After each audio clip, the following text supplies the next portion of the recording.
I was relieved and proud when my son came out as gay, but when my wife couldn't handle it and tried to kick him out, I sent her packing instead. My 16-year-old son recently came out to me and my wife. I'm 39, and she's 37. And unfortunately my wife took it extremely badly. Basically here's how things happened. Wednesday, when I came home from work my son said he had something to tell me. He was obviously fidgety about something, and after a bit of rambling he eventually told me he was gay. To be honest, I already knew. He's a good kid and pretty damn smart, but I'm a programmer and therefore the computer guy. I'm the one that everyone calls to fix their computers and laptops. So without drawing a picture, I already knew he was gay. So when he finally came out to me, I was actually kind of relieved. He and I have always had a good relationship but he never told me and I was kind of wondering if maybe we didn't have such a good relationship. In any case, I did the dad thing of telling him that I loved him and all I really wanted from him was for him to be safe and happy. He was just really relieved I guess. Anyway he asked me to be there when he told his mother, which now that I think about it is probably why he came to me first. Now, she is a deeply religious woman. She wasn't always but somewhere along the line she turned from being just somewhat religious to being deeply devout and if I'm being honest, I couldn't really pin down when or how that happened. I'm not religious in the slightest although I do the occasional church-going and church-related functions to make her happy. Anyway when she got home I waited for my son to take the lead on when to tell her. It's when he told her that things went to hell. I don't think she really believed it at first, probably thought it was some kind of joke or something but when she realized it wasn't, she first started crying and then went into what I can only call a rage. He tried to calm her down and I tried to help to get her to not see this as the end of the world. But she kept going on about how this wasn't the plan for him and about grandkids and a bunch of other things. But she just kept working herself into some kind of frenzy. Eventually she went to his room and starts dumping his clothes and tells him to get out of the house. My son is bawling at this point, and I just completely flip out. I order him to go to my bedroom and stay in there. And I just unleash on her. I pretty much say what kind of mother is she and that I'll be 3 weeks dead and buried before I let him leave, and she gets angry at me for backing her up on this and that being gay is wrong and a bunch of other bull crap. Anyway, after a hell of a heated fight she leaves and goes to stay at her parents'. I try talking to my son. He's just devastated and blaming himself for everything. And I'm not sure what to do here. I let my son skip school the last couple of days as a kind of mental health day although I let him know that he will go back on Monday. I haven't spoken to my wife since that night, and I'm not even sure what I could or should say to her, and I'm not sure how to handle my son either. He's not the usual self and I don't know how to get him to stop blaming himself. He says he wants to spend the night at a friend's house which is fine. I figure his friends can offer different kinds of support than I can. But I'm at a complete loss. I think I did my best although writing this I realized that since I knew he was gay for a while, I should have tried to slowly ease her into the idea to make this less explosive or maybe if I stayed calm earlier I could have handled it less emotionally. I just don't know where to go from here or how to handle any of this. Edit. Wow everyone, thank you all so much for all your support. Some people have sent me various websites that I should look at which I'm slowly making my way through. As for my son, we haven't spoken since he left last night. As for my wife, I think I'm going to be waiting on her to make some kind of overture to speak at least through the weekend, give her some time and space to get herself together. If I don't hear from her by Monday, I guess I'll call her and try to figure out where to go from here. I'm still reading through everyone's responses. Thank you all again so much for your help and support. Update. I wish I had some kind of big update but nothing really. I didn't sleep much this week and I passed out shortly after posting the original message. I did talk to my son after I woke up. He got home sometime earlier today. He seems to be holding up okay, but you guys did put the fear of him doing something rash in my mind. I'm going to talk to him again and see what I can about finding some kind of family therapist to help. As for my wife, I decided to give her some time and space, at least until Monday. If I haven't heard from her by then I'll try to contact her and depending on what she says will determine where we go.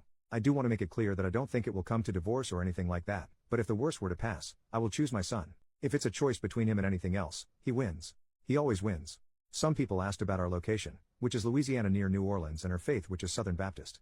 There also seemed to be some confusion about the timeline regarding when my son went to his friend's house. He went last night, Friday. Everything else happened on Wednesday. He does sleep over at his friends occasionally or bring his friends here. They usually spend way too much time watching movies or playing something on the PC or PS4. Also he is 16, I'm 39 and his mother is 37. Again I want to thank you all so much for your support. I promise I'm reading all your replies and will take any advice to heart. Just thanks again for everything. Update. Hello everyone. I wasn't sure if I wanted to post this update. I'm not one of someone who really feels the need to post everything about their lives on the internet, but some of you are so kind and supportive that I don't want to leave you hanging. I guess I'll start with my son. You all really put the fear of him hurting himself into my head. So I ended up talking to him about it in what I can only describe as the most miserable conversation of my entire life. I talked to him about how much I love him, how I always want him here, and he's the most important thing in the world to me and I don't know what I would do if he were gone. Then, I gave him one of my business cards. It has my work number on it obviously, but I also wrote my cell number on it in case he doesn't have access to his phone to remember what it is, but also had the number from the Trevor Project which someone is kind of enough to tell me about, as well the number from the National Suicide Prevention Hotline. I told him please put the card in his wallet and if he ever feels like he's going to hurt himself to please call me or one of those other numbers. He took it, said thanks, and he was really trying his damnedest to reassure me that he wasn't really thinking about anything like that. We only had one more real heart-to-heart conversation that same exact night actually. I was in the living room trying to find something to watch on Netflix or Hulu when he approached me. He kind of sat there for a while and then apologized for making me worry and for starting everything that's happened. I tried my best to shut that down as hard as I could. I told him he didn't have anything to apologize for, that nothing that is going on is his fault, that he was only doing what I've always told him to do, which is be honest with me, and that's what he did, and that I'm proud of him. I know I'm probably sounding like a broken record to him at this point, but I really feel like I need to hammer that home. I did bring up that I was thinking of us going to some family counseling. To be honest, I was actually expecting a lot of pushback here. That he would think I was trying to fix him or something. But nothing, he seemed okay with it. The rest of the night was really nice, just us watching TV together and just talking about nothing. The rest of the week with him I tried my best to keep things as normal as possible for him, just like how it would be otherwise. I really wanted to give him a sense of normalcy.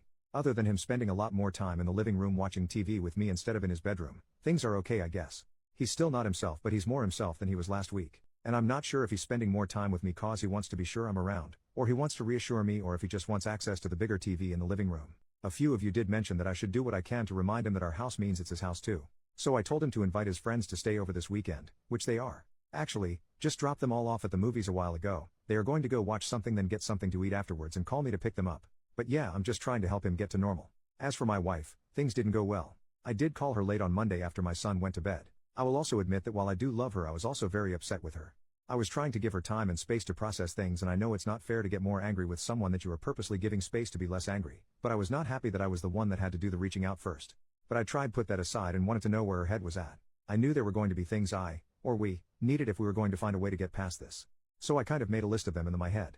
The first is we all needed to go to family counseling, and I had to be the one that choose who the counselor was. Next was that she had to find some way to get past the gay thing, whether it be therapy or prayer or whatever, I don't care, but she needed to find a way to just deal with it.